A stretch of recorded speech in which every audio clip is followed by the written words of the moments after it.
শীতের সবজিগুলোর মধ্যে অন্যতম একটা পছন্দের সবজি পেঁয়াজ পাতা কিংবা পেঁয়াজের কলি। আর এই পেঁয়াজ পাতা বা পেঁয়াজের কলি তার সাথে টমেটো দিয়ে আজ আমি কোরাল মাছ ভুনা করেছি। এটা ভীষণ পছন্দের একটা রেসিপি আমার। এজন্য আমি আজকে কোরাল মাছ নিয়েছি। কোরাল মাছগুলোকে খুব ভালো করে পরিষ্কার পানিতে ধুয়ে হাফ চা চামচ করে হলুদ গুঁড়ো, লাল মরিচের গুঁড়ো এবং লবণ মাখিয়ে ম্যারিনেট করে রাখছি।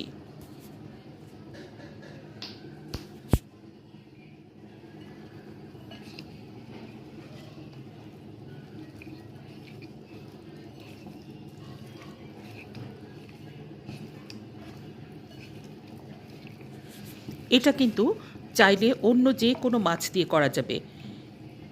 বড় মাছ যেমন ইলিশ মাছ কিংবা অন্য যে কোনো বড় মাছ, এছাড়া গলদা চিংড়ি কিংবা বাগদা চিংড়ি দিয়েও করা যাবে।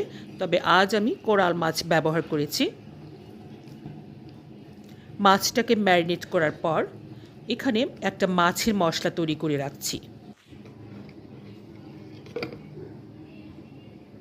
1 চা চামচ করে হলুদ গুঁড়ো,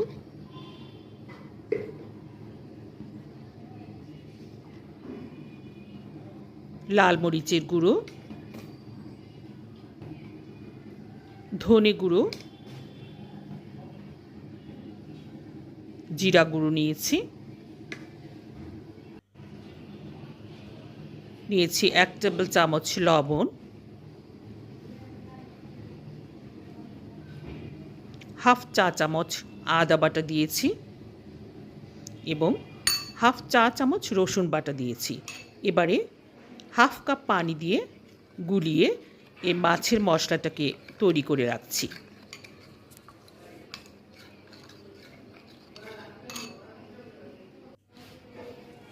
এখানে নিয়েছি পেঁয়াজের পাতার সাথে যে পেঁয়াজের কলি থাকে কিংবা কচি বা ছোট পেঁয়াজ থাকে সেটা।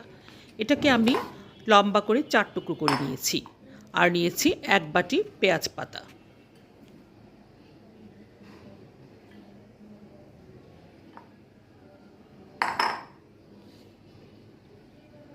দুটো টমেটো লম্বা করে ফালি করে নিয়েছি। এবারে সেই ম্যারিনেট করে রাখা কোরাল মাছগুলো আমি ভেজে নিচ্ছি।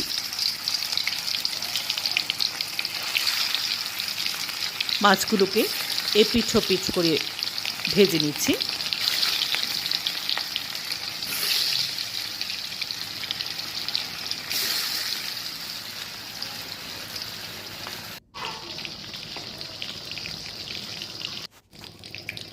মাছগুলো ভাজা হয়ে গেলে সেই একই তেলে পেঁয়াজের কলিগুলো দিয়ে দিলাম।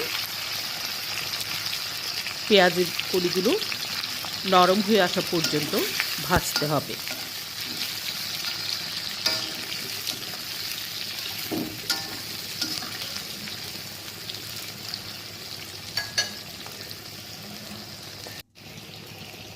এক চিমটি গোটা মেথি দিয়ে দিচ্ছি।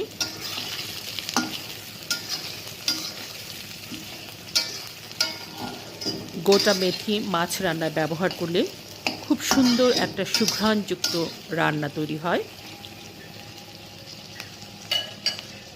এবারে ফালি করে রাখা টমেটোগুলো এর সাথে দিয়ে দিচ্ছি। পেঁয়াজের কলি এবং টমেটোগুলো নরম হয়ে আসা পর্যন্ত ভেজে নিচ্ছি।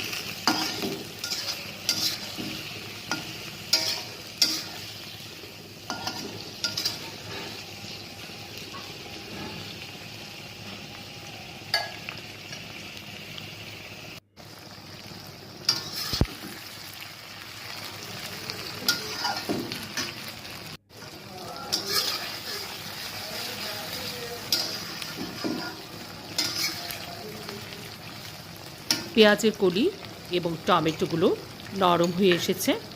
এবারে তৈরি করে রাখা মাছের মশলাটা এতে দিয়ে দিচ্ছি এবং খুব ভালো করে কষিয়ে নিচ্ছি।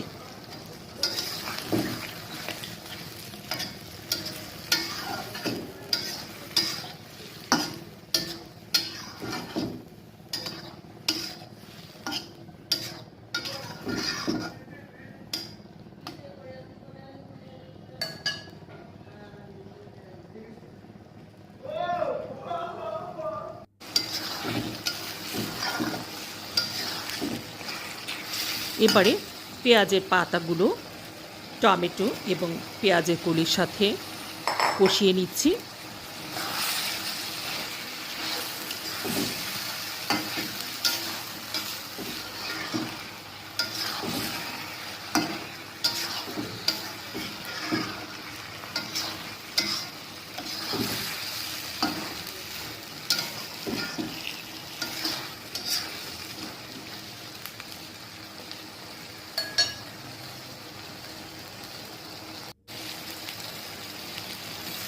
খুব ভালো করে কষানো হয়ে গেলে আগে থেকে করে রাখা গরম পানি দিয়ে দিচ্ছি ঝোলের জন্য। যেহেতু মাছগুলোকে ভেজে নিয়েছি, খুব বেশি পানির প্রয়োজন নেই।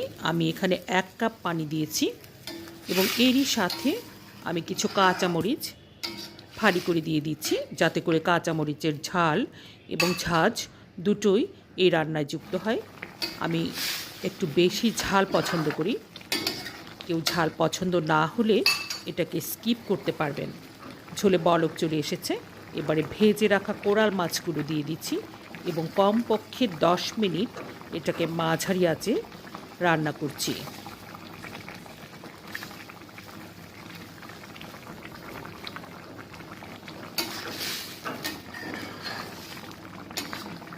খুবই সুন্দর কালারফুল একটা তরকারি, খুবই সুন্দর একটা কালারফুল রান্না। আরও 5 মিনিট এটাকে ঢেকে মৃদু আঁচে রান্না করছি। পেঁয়াজের কলি এবং পেঁয়াজ পাতা ও টমেটো দিয়ে রান্না করা আমার কোরাল মাছের একেবারে ফাইনাল লুকটা দেখিয়ে দিচ্ছি। মাছগুলো কিন্তু একেবারেই ভেঙে যায়নি। এখন আমি এটাকে গরম গরম ভাতের সাথে পরিবেশন করছি। আশা করছি আমার এই অসম্ভব সুন্দর রেসিপিটি আপনাদের দারুণ ভালো লেগেছে। সকলকে ধন্যবাদ।